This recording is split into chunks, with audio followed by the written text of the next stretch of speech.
Hello বন্ধুরা, আজকে তোমাদের সামনে নিয়ে এসেছি একটি বিউটিফুল ব্লাউজ এমব্রয়ডারি। তো এই ব্লাউজটি করার জন্য আমি প্রথমে ব্লাউজটির পিসটি ভালোভাবে টান করে নিলাম। তো এবার আমি কাজটি শুরু করব।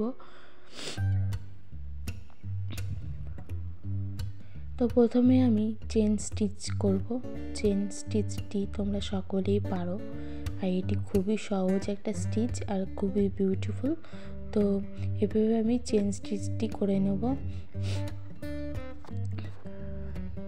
তো দেখো আমি এভাবে করে নেব, পুরো লম্বাভাবে দাগ বরাবর দুটি করে নেব। তো এইভাবে তোমরা প্রথমে দাগ দিয়ে দেবে। তো এভাবে দাগকে করে নেবে।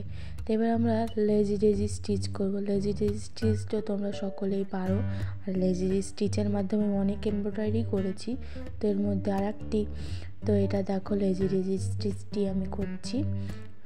এই টাইপের সুতোগুলো খুব সুন্দর হয় আর সিল্ক টাইপের, আর এগুলোর কাজটি করতে গেলে একটু টাফ হয়, একটু ধরে আস্তে করতে হয়, নাহলে একটু সরে গেলে শেপটা সুন্দর আসবে না। তো প্রথমে এইভাবে লাইন বরাবর লেজি করে নিলাম এই চেন স্টিচের ওপর।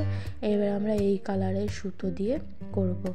তো দেখো তোমরা এইভাবে আমরা লং ফেন্স কর্ন পদ্ধতিতে এই লেজির মধ্যেখানে গ্যাপটি পূরণ করে নেব। আর যেখানে দুটি লেজি লাইনের মধ্যেখানে যে গ্যাপটি ছিল, এটি আমরা শুধু ফেন্স কর্ন স্টিচটি ব্যবহার করেছি। তো দেখো কত সুন্দর একটি এমব্রয়ডারি স্টিচ হয়ে গেল।